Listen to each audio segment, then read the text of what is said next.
Anything that concerns our workers concerns us. We're just trying to focus, make sure that everybody who is in San Diego is employed. It's been a great, struggle. And the biggest thing that members and workers contribute to their union is themselves. We have this powerful thing that we're able to use as a tool, the contract, The members we represent, their voices collectively are what makes us powerful. We had a lady who had to get up at 3 o'clock in the morning, and she took a shopping cart and she parked it up underneath the stairs at her apartment complex because she bathed her children and dressed them while they were sleeping. She'd put them in a shopping cart and then rolled them down the street to her sister's house where they would sleep, and then her sister would take them to school because she had to catch 3 buses to get to work by 7:30 when her schedule was changed at the last minute from her supervisor. She used to go to work at 10, which meant she could actually see her kids off to school and then make it to work on time. And so something as simple as that, people want to fix.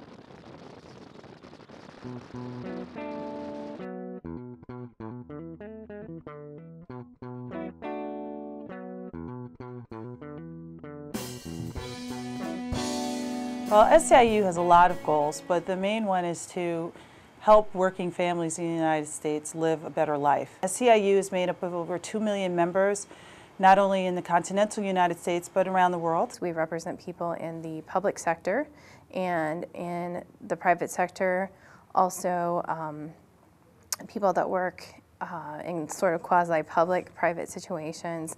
Healthcare is another big sector as well. Our membership goes from, clerks, clerical, and food service workers up to high-paid professionals. So my goals here at the local will always be aligned with the international goals, and that's always to promote a better working environment and better working standards for all workers, not just the ones in California, but throughout the state and throughout the country. The challenges that I think affect the working class of San Diego are probably threefold: business culture, political climate, and a complete and total unawareness of their own power. Most business practices don't favor workers. I'm quite sure that if you've been interviewing other people, you've heard this term about a race to the bottom. Most places, their goal is to get the most productivity as possible with the least amount of people doing it, paying them the least amount of money, with the least amount of benefits or health care or any other privileges so that they can make the biggest profit. In the city of Chula Vista, we had workers who were facing job cuts because they had a budget deficit. And our union worked with city council members and had them re-examine the budget, figure out ways that they could cut costs without cutting jobs. Funding does have an impact on the type of work that I do. Right now, the staff that leave for either retirement or have moved on for better jobs, they're not replacing those staff. So originally, I believe there were over 100 jobs slated for cuts.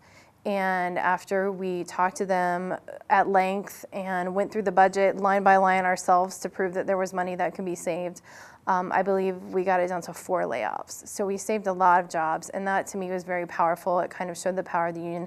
And that's not just coming from us as a union, that's not just the local staff, that's actually the members taking a huge role in standing up. We had several different rallies where they turned out. It was really impressive. This year, I think every single thing we're doing is focused around a budget deficit. We're trying really hard in DC to draw down money from the economic stimulus packages to California and get it allocated so it protects our workers' jobs. I think that the city council got the message that, hey, these people work hard, they provide great services, and they're not just another number on a line in the budget. The second thing that can be a hindrance for working families is the political climate. One of the areas right now that we're really in the forefront is our political department. This is very important because it's the politicians who control our jobs, and the Board of Supervisors oversees the type of work I do, being a county worker. All of our employers basically are elected officials. Their ultimate bosses, the people who will decide what they do and do not get, are the people who are elected by the voters. So government affairs plays a very strong role in that.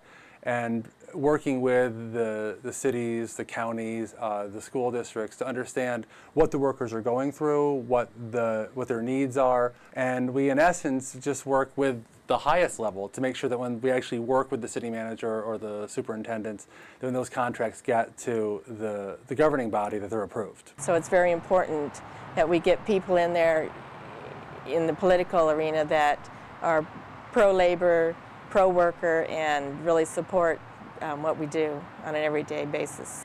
And the third piece of it, I think, is a lack of awareness amongst workers themselves. Unfortunately, a lot of people feel like they're helpless.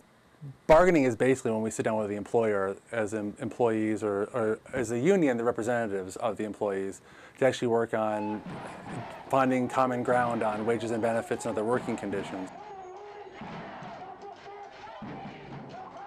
What we were able to do is we were able to convince the county. First we convinced them that, yeah, you know, you do the same things, you know, but then there was this whole pay inequity thing that we had to take care of, you know. So what we did is we helped out, and we started this big campaign, you know, and to make sure that we got paid what we deserved to get paid, and it worked. I spend probably 300 out of 365 days a year working on causes that mobilize workers. The organizing department, that's what we are. We are the machine. I mean, there are different quotes that we have, and the famous organizer, Fred Ross Sr., said that an organizer is a social arsonist. We go around setting people on fire. And so basically what that means is our whole entire job is all about mobilizing people, and it's huge for the struggles. And that's what really, like, you know, hey, you know, you can make a difference, and you know a lot of the things, you know, that you see are these little steps that you take, you know, as far as most everything else is little by little, right? You work at it, you know, but this one was one big thing, and I was really proud to be a part of that, and I was really proud to, you know, be a union member when that happened, you know.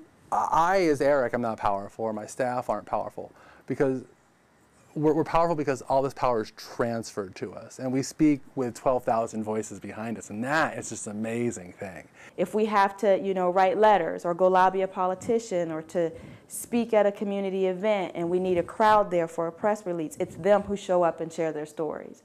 Getting to be able to help, you know, my coworkers and help them with their job situations, you know, if they face discipline or if they have a need to be called into the office, I'm able to go in with them and help support them and make sure their rights are protected. And so it's been a good thing for me.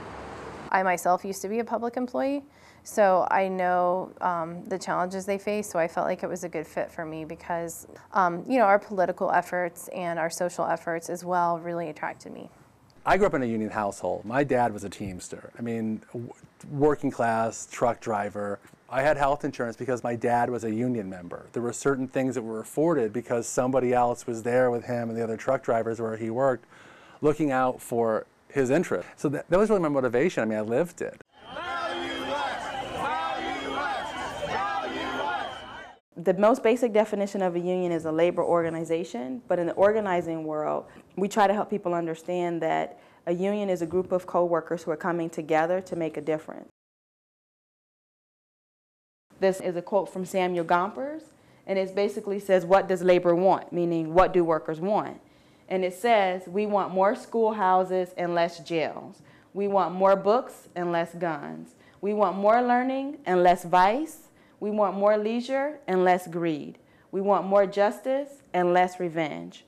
In the end, we want more opportunities to cultivate our better nature. And that's basically what being in a union is about.